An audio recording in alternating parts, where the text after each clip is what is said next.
So the pigs are growing pretty good.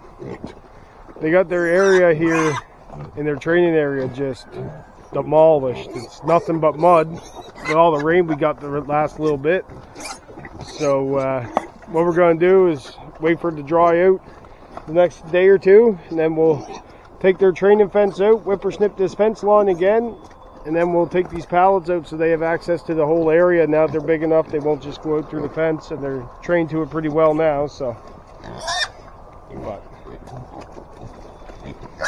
they go crazy over the cow's milk. Let me pour it in. They try and drink it right out of the bottle as we're dumping it in. So,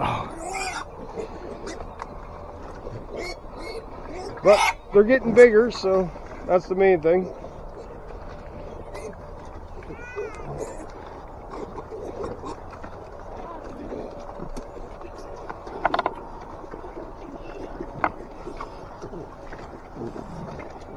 Look at them just going at the milk. We're also trying a different way of feeding them this year. We're fermenting their feed, so they get hog pellets and barley, flake barley. So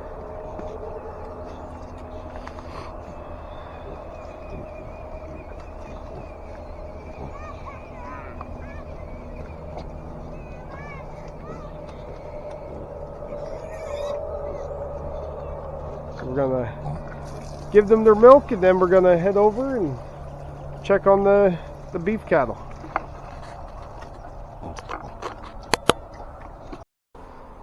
So everyone remembers Pomni and Millie. They're up here in their pasture, and also if you look right there, there's Kane, or one of our goats. One of the, I guess not the hardest, but one of the heartbreakingest parts about farming is when you lose an animal. And the day we moved the goats up, we noticed there was an issue with Shiro. He was very lethargic and kind of shaky, just laying around. And we ended up taking him to the vet, and when he was banded, they think his urethra got caught and caused a partial blockage, and then it led to a full blockage. And when that happened, he wasn't able to pee anymore, and it just backed up and backed up, and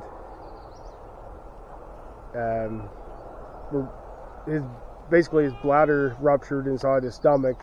And when the vet did a check on his belly, just urine inside his belly, so he was in some pain. So we made the decision to have him put down because we didn't want him in pain. But now we have Kane, who's missing his brother, because they were together for a month and a half at least in the same pen before we brought him out. So now we're just trying to locate another goat for him, for friends, and but he's getting along pretty good with Millie and Pomni. They all sleep in their shelter together, and he's out walking around with them a bit, so he's making friends with them. But we'd like to get our hands on another goat, and then he's got another friend his size. So, but anyway, we'll swing back around here. We keep the little bucket up here for him so that he can get water, but we're pretty sure he can drink out of the big one anyway. But just what he's used to. That's what they've been drinking out of since they came here. But other than that, he seems to be doing good. He's healthy. He's eating, he's drinking, he's running, he's playing. So far he's doing good. He's just lonely. But like I said, with the calves here, he hangs out with them. So at least he's not alone. He does have some friends. And there they are eating their grain. They're on calf starter right now. And once this bag's gone, we're going to switch them over to beef grower for a couple months. And then they'll be strictly on just grass fed. Once they're old enough that their bodies are able to digest just the straight grass. So yeah, it's that's an update on the calves and the goats. Rose and them don't cry all night long anymore. They're doing pretty good. From what I've seen, weaning is 30 to 90 days, so we'll probably keep them up here for the summer into the fall, and then come the fall, when we get close to winter time, we'll bring them down into the barn with Rose, and then she'll have some company, and they'll be back with her. So, but they're doing just fine up here, them and Kane. So that's where we're at right now.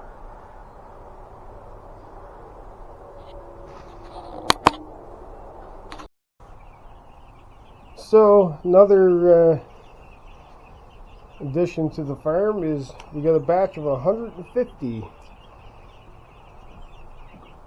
meat birds that came in a few days ago, and they're here in their brooder.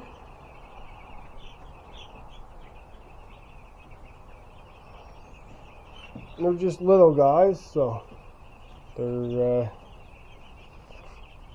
doing all right. They're getting around pretty good. So you see their wings are starting to get feathers. They'll be in here for about 4 weeks, and then they'll move on out to a tractor. So, but yeah, so they're in here. This is where they'll stay until they go to the tractor. But no, they seem to like it. They got their heat lamp, they got their food, they got their water. They're good to go.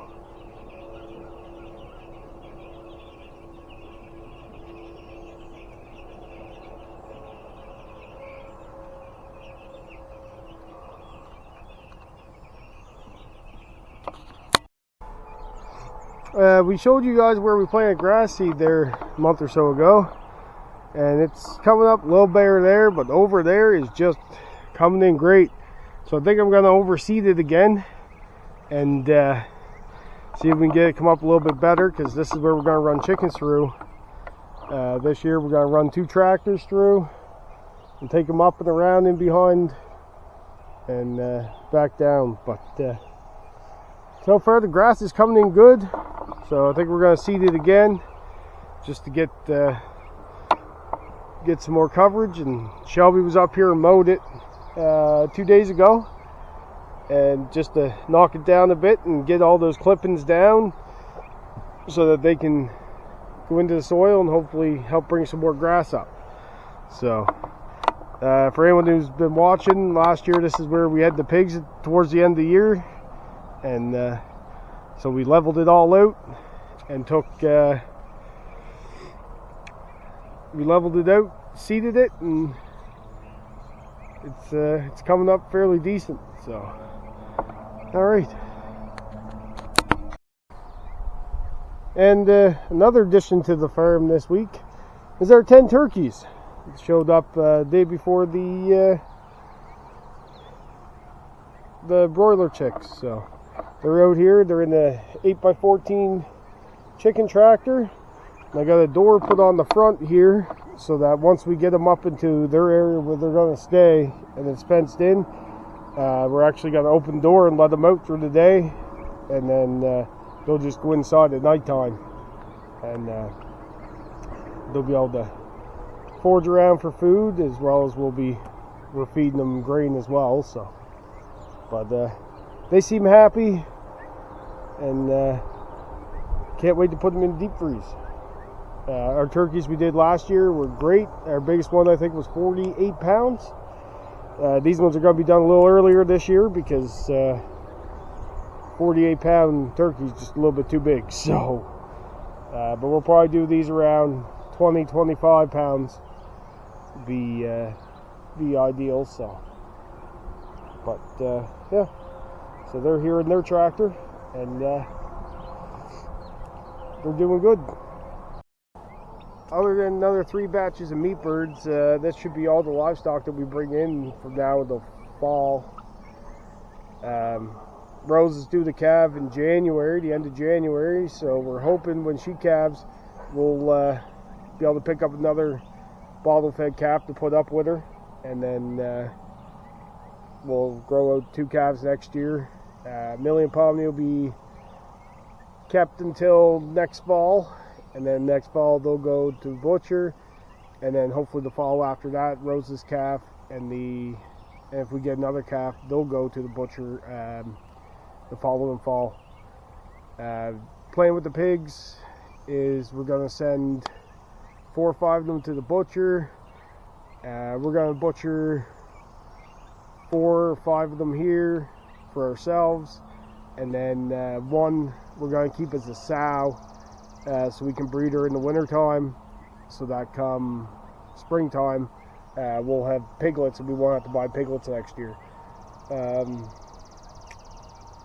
Other than that, there really hasn't been any big changes, other than, like I said, poor Shiro. We're just moseying through. We're getting a lot of rain, which is helping the grass come up. We've been feeding Rose a bunch of hay, which has kept her off of grazing the grass, which has been great because the grass is starting to come back a bit. But the plan for next year is the area she's in now, plus the chicken area and the turkey area, is all going to be one big pasture for her. And then I want to go beyond the turkey area, which is the original pigs area last year. I want to go beyond there and clean it up, all the deadfall and that, and see if we're able to extend the pasture back through there. Because we cut out the smaller trees and leave the bigger stuff for shade. That'll be plenty of shade for her, so that she can get in on the hot days in the shade. She has access to the barn right now 24/7. She likes to lay in there on the hot days, but if I can get this pasture ready, and then where the pigs are this year, we're going to run chickens through there next year. We'll seed that in the spring or possibly the fall, depending how things go. And then that pasture, after the chickens go through it, the following year it'll be for cows, and that'll actually connect to here. And the one the cows are in now, we're going to jump the little roadway we got there and kind of follow back our woods road, and that's all going to join up together, and we're going to section it off into 2 acre paddocks essentially with a laneway through, so that way we can rotationally graze our beef cattle from this point going forward. So that's the plan. We'll see how it goes. So that's just a little update of what we've been up to. With the rain and the heat, it's been hard to get anything done, really. We got another day of rain, then we have a break of a couple days. So I'm going to hit the garden hard to try and get that done so we can get planted before the 1st of July. Get everything planted there, get the fence up around it to protect it from predators. And then other than that, is just keep it up with the daily stuff. You know, we go out, we do chores twice a day, feed and water the chickens in the brooder, the turkeys, the beef cattle, the goat. Rose gets milked twice a day, and she gets fed, and we keep hay out for her, cleaning out the barn, doing the layers, all that stuff. So we stay pretty busy. Normally mornings and right after suppers when we do our chores, and then in between the days, as long as it's not too hot, we get as much done as we can outside and try and get caught up with everything. So it's busy, but we're staying busy and we're getting it done. So it's just slow going some days depending on weather. And like right now, where it's kind of rainy outside, we're working in the house, finishing up one of the bedrooms so that we can get stuff moved around to start on another bedroom. So things are getting done, but it's just slow going is all. So, but anyway, that's where I'm going to end this video, and we'll see you back next time.